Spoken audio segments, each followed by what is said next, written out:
He's a titan of music, a songwriter whose melodies became the soundtrack to millions of lives for more than 65 years. With record sales estimated to be north of 220 million, he stands on a peak of global superstardom that few ever reach. He is Barry Gibb, the eldest brother, the creative force, and now the last man standing. He's the keeper of a legacy forged in perfect harmony with his brothers, a harmony that defined an era and sold out stadiums across the world. For years, he has carried the weight of this legacy with a quiet strength, performing the timeless hits that he, Morris, and Robin made famous, but behind that familiar smile and the iconic falsetto, there is a profound and lingering sorrow. It's a grief that lives in the silence between the notes, in the empty spaces on stage where his brothers once stood. While he can sing about tragedy and how to mend a broken heart, there is one song, a haunting melody written not for himself, but for a global superstar that he can barely get through without breaking down. It isn't just a song for him. It's the final, heartbreaking conversation he never got to have, a goodbye that remains unspoken. This is the story of the one song that still breaks Barry Gibb. To understand the weight of this one song, you have to understand the man who sings it now.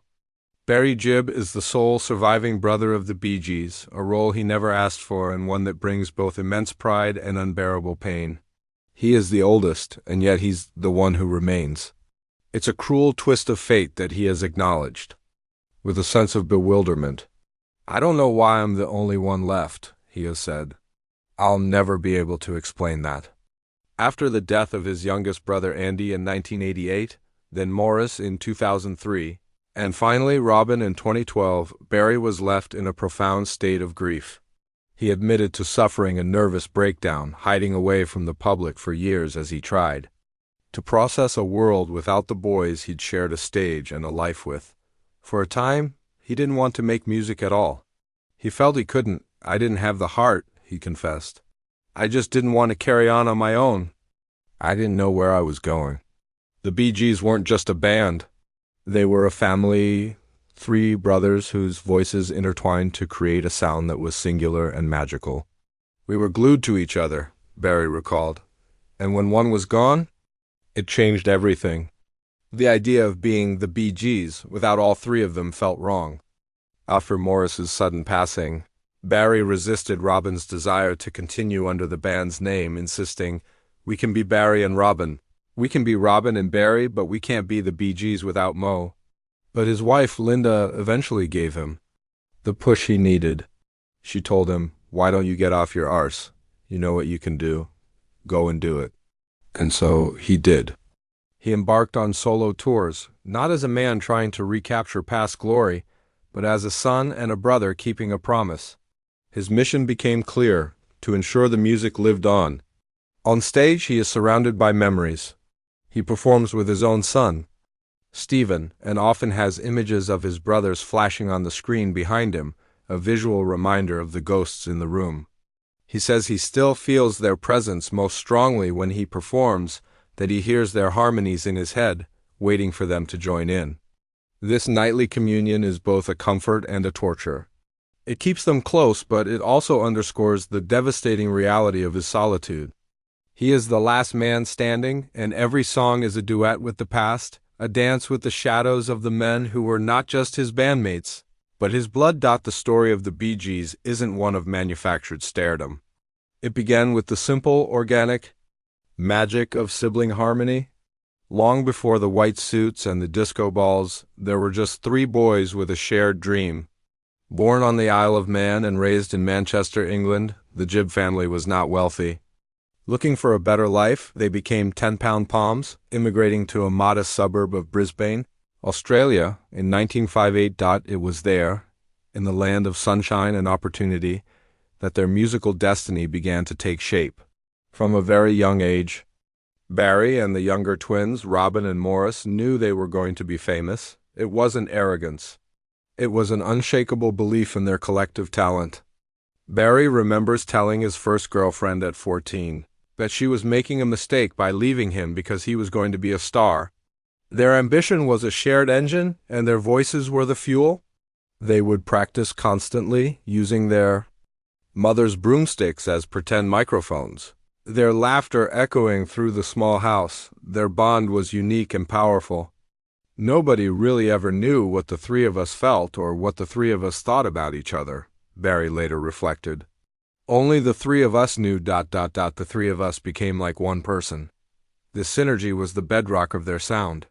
Barry's melodic genius, Robin's plaintive and distinctive vibrato, and Morris's uncanny ability to craft the perfect third harmony created something otherworldly. They weren't just singing together. Their voices were melting into one another, creating a sound that was both emotionally raw and technically perfect. Their father, Hugh Gibb, a drummer and bandleader himself, recognized their potential and managed them in their early days. They played at local speedways, talent shows, and clubs, honing their craft and building a local following. Their sound evolved from the skiffle popular in Britain to a brand of harmony-drenched pop that drew comparisons to the Everly Brothers. Even then, as teenagers, their songwriting was prodigious. They possessed an almost mystical ability to conjure melodies out of thin air, a gift that Barry would later describe as letting an idea ferment until it writes itself. This period in Australia was foundational. It was a time of innocence and pure, unadulterated passion for music. They were united by a single dream, a pact made between brothers to conquer the world together. This deep, intrinsic connection, forged in a small house in Brisbane, was the secret to their success. It was also the source of their deepest pain, because a bond that's strong, when broken, leaves behind a wound that can never truly heal. They were three parts of a whole, and the story of their eventual fracturing begins with this unbreakable, unified start. In 1967, the Gibb brothers returned to England. Their ship docking on the same day the Beatles' Strawberry Fields Forever was released. They were entering a world of vibrant musical revolution, and they were determined to leave their mark. They quickly signed with producer Robert Stigwood, and their ascent was meteoric. Hits like New York Mining Disaster 1941 to Love Somebody and Massachusetts catapulted them to international fame. The world fell in love with their Baroque pop arrangements and heart-wrenching ballads, but with fame came immense pressure, and the singular entity of the three brothers began to show cracks. Sibling rivalry, a common dynamic in any family, was amplified under the intense glare of the public eye. The question of who was the frontman became a source of tension. Robin, with his instantly recognizable lead vocals on many of their early hits, began to feel that Stigwood favored Barry. The delicate balance that had made them so strong began to wobble. In 1969, the unthinkable happened. Robin left the band to pursue a solo career. The split was acrimonious. Barry and Morris tried to carry on as the Bee Gees, even releasing the song Tomorrow, Tomorrow, while Robin released his own album. For a period, the brothers who had once shared a broomstick microphone were not on speaking terms. Morris, ever the mediator, found himself stuck in the middle, ferrying messages between his feuding brothers. It was the first major fissure in their unified front, a painful public divorce that revealed the complexities brewing beneath the surface of their perfect harmonies. They reconciled a year and a half later, a reunion that would lead them to even greater heights. But the seeds of conflict remained. They moved to Miami in the mid-1970s, and at the suggestion of producer Arif Mardin, Barry began to experiment with his falsetto, a sound that would accidentally become their most famous trademark. This new sound defined their next chapter and led to the cultural phenomenon that was Saturday Night Fever. The soundtrack, released in 1977, was more than an album. It was a global event. It spent 6 months at #1 and became the face of the disco era. The Bee Gees were no longer just pop stars. They were icons, their music an inescapable part of the zeitgeist. They were, as Barry described it, in the eye of a storm. "You're in it, but you can't see it," he explained. They were living in a bubble of ultra fame, a level of celebrity that, as he later acknowledged, can destroy. While they were creating #1 hits like Tragedy, Too Much Heaven, and Shadow Dancing in a single afternoon, the personal toll was mounting. The pressures were immense. The rivalries still simmered, and the backlash that came when the disco era ended was brutal. The industry that had crowned them kings turned on them, and they struggled to find their place in the new musical landscape. Their relationships were a complex web of deep brotherly love, creative genius, and profound, recurring conflict. It was this history of arguments left unresolved and feelings left unsaid that would later become a source of Barry's deepest regret. Before the Bee Gees became a trio of ghosts in Barry's memory, there was another, more immediate tragedy that struck the Gibb family. It was a loss that served as a dark premonition of the sorrows to come, the death of their youngest brother, Andy Gibb. Andy was the golden child, blessed with the same charismati.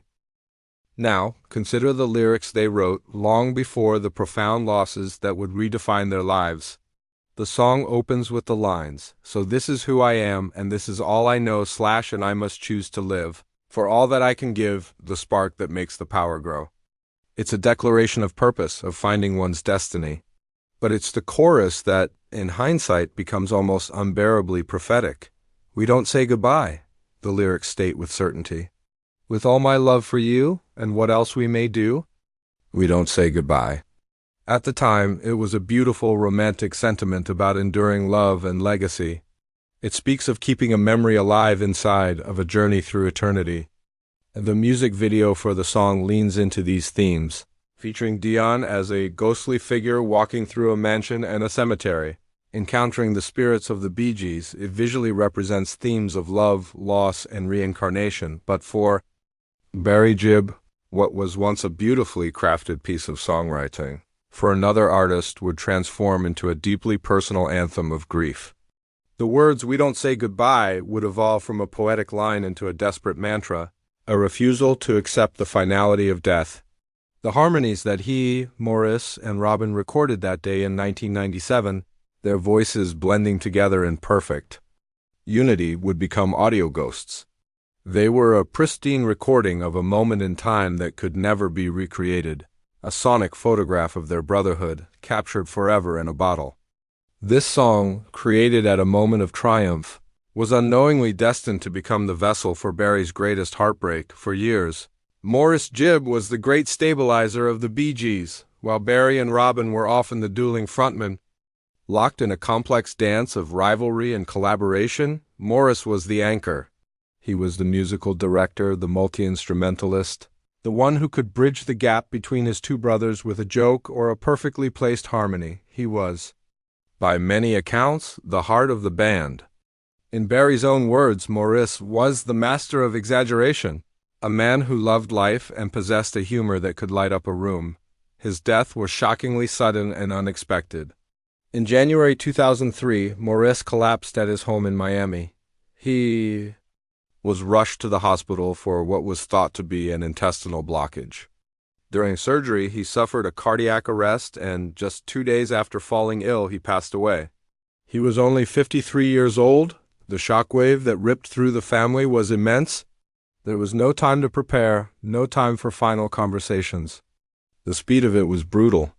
For Barry, the loss was compounded by the painful reality of their relationship at the time. As he would later admit with deep regret, he and Maurice weren't getting on very well when he died. It was another instance of a brother being lost during a period of conflict, leaving a wound of unresolved issues that would fester for years. "My greatest regret is that every brother I've lost was in a moment when we were not getting on," Barry confessed in an emotional interview. "And so I have to live with that." The death of Morris immediately spelled the end of the Bee Gees as a trio. The magical three-part harmony was now broken forever. The thought of continuing without their essential middleman felt impossible. For Barry, the chemistry was gone. He and Robin could make music together, but they could not be the Bee Gees. "Robin wanted us to be the Bee Gees after Mo passed, and I couldn't handle that," Barry explained. The band that had defined their entire lives was officially over. The silence left by Maurice was deafening. He was the one who could navigate the often turbulent waters between his two older brothers. Without him, Barry and Robin drifted further apart. Their relationship, already complex, became even more strained. They were two pillars of a magnificent structure that had suddenly lost its keystone. They functioned musically on occasion, but, as Barry admitted, we never functioned in any other way. We were brothers, but we weren't really friends. The loss of Maurice wasn't just the loss of a bandmate. It was the loss of the family's glue. The easy laughter, the musical intuition, the steadying presence, it was all gone. For Barry, it was the second time a brother had been taken from him, and the grief was profound. The world had lost a gifted musician, but Barry had lost a piece of his own soul, a part of the three-man entity they had been since childhood, and he was left to navigate a new, fractured reality, haunted by words left unsaid and a goodbye he never had the chance to give after Maurice's death. The relationship between Barry and Robin became even more fraught with complexity. They were the two remaining pillars of a legendary musical empire, yet they struggled to find common ground. For a long time, as Barry put it, they were afraid of each other. Theirs was a rivalry and a love that spanned a lifetime, a bond as competitive as it was deep. Robin was desperate to keep the Bee Gees' name alive, while Barry felt it was a betrayal of Maurice's memory. This fundamental disagreement created a chasm between them. During the last 5 years, Robin and I could not connect in any way, Barry admitted in a candid interview. He compared their dynamic to the famous distance between John Lennon and Paul McCartney, a tragic inability to get over obstacles or issues in your life. Robin, a man driven by a fierce ambition to succeed, wanted to keep performing, to keep the legacy front and center. Barry, on the other hand, was grappling with the emotional fallout of losing Maurice and felt the need to retreat. There were brief moments of reconciliation. In 2009, they reunited to perform on television, dusting off their classic hits in Barry's home studio. There was talk of a proper reunion, of making music together again, but it never fully materialized. The years of unspoken resentments and differing philosophies on how to handle their legacy kept them at a distance. Then Robin fell ill. He was diagnosed with cancer, but in a way that Barry found deeply painful, he kept the severity of his illness a secret for a long time. Barry believes Robin didn't want to be seen as an invalid. He wanted to fight it on his own terms, without pity. It wasn't until the illness became very serious that Barry understood the depth of what his brother was facing. By then, precious time had been lost. Barry Gibb passed away in May 2012 at the age of 62. With his death, the iconic trio that had once conquered the world was reduced to one. Barry was now truly the last Bee Gee brother. The finality of this loss was crushing. Once again, he was faced with the devastating regret of a relationship that was strained at the very end. He didn't get to have the deep, healing conversations he might have wished for. The only solace he found was in their final moments together. The only time I felt we made up was when I kissed Robin on the head the last time I saw him before he died, Barry said, his voice thick with emotion. The loss of Robin sent Barry into a tailspin. He was now the sole survivor of the 4 Gibb brothers who had shared the spotlight. His mother and older sister were still with him, but the band of brothers was gone. The weight of their collective history, the triumphs, the tragedies, the arguments, the love now rested entirely on his shoulders.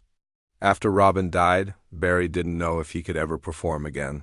The grief was all-consuming. The echo of Robin's unique, haunting voice was now just a memory, and Barry Gibb was left alone on a stage that suddenly felt vast and empty. After years of grappling with the monumental loss of all his brothers, Barry Gibb slowly found his way back to music. It was his wife Linda who urged him to stop floundering and get back to what he does best. He began to tour again, not out of desire for fame or fortune, but as a way to keep the music and the memory of his brothers alive. And in this new, solitary chapter of his life, the song Immortality was reborn. It was no longer just a pop ballad written for Celine Dion. It became Barry's personal anthem of survival, grief, and eternal connection. When he performs the song now, it is a profoundly emotional experience. On stage, he often performs it as a tribute, with photos of Andy, Maurice, and Robin displayed behind him. He sings the lead, his voice filled with a lifetime of love and lost, but he is not alone. In some performances, he is backed by the original recording of his brother's harmonies, their voices echoing from the past as if they are right there with him. This is the moment that breaks him. He has admitted in interviews that hearing their voices alongside his own is what brings him to tears. He closes his eyes, and for those few minutes, he isn't a solo artist. He's communing with ghosts. The song becomes a conversation between the living and the dead, a bridge across the unfathomable divide. The lyrics, once poetic, now feel like a personal testimony. When he sings, "So this is who I am, and this is all I know," it's the raw declaration of a man who has outlived his entire musical family and must now carry their torch alone. The line, "We don't say goodbye," is no longer a simple refrain. It's a defiant promise. It's his refusal to let go, his way of insisting that as long as the music plays, his brothers are still with him. Each performance is an act of remembrance, a ritual of love. He has said that he feels their presence most strongly on stage, that he can still imagine what Robin and Morris would think of each song. Immortality becomes the ultimate manifestation of that feeling.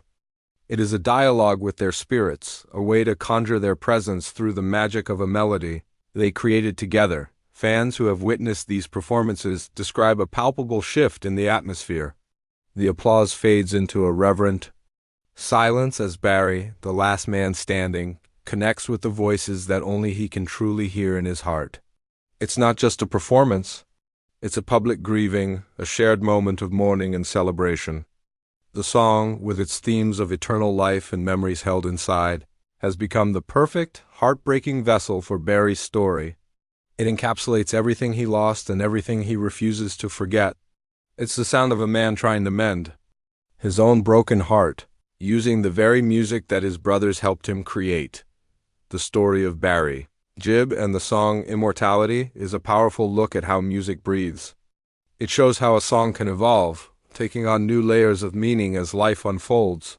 What began as a masterfully crafted ballad for a superstar has transformed into a personal requiem, a hauntingly beautiful expression of one man's love and loss. For Barry, performing Immortality is more than just singing. It's an act of defiance against the silence, a way to keep the conversation with his brothers going. Even though he's the only one left to speak, his greatest regret is that he and his brothers weren't on good terms when they passed, leaving so much unresolved. Perhaps this is why the song breaks him. It's a vessel for all the goodbyes he never got to say, for the reconciliations that never happened. It's a space where, for 4 minutes, he can feel them beside him again, their voices blending in perfect, timeless harmony. He has said he would trade all the hits for just one more day with them. Since he can't have that, he has the music. And through the music, he ensures that the legacy of the brothers Gibb achieves what the song always promised, immortality. Which BG's song holds the most emotion for you? Is there a track that, like Immortality for Barry, has taken on a new meaning over time? Share your story in the comments below. And if you want more untold stories behind the music, subscribe to our channel, because some songs are more than just hits, they are lifelines to the memories we hold most dear.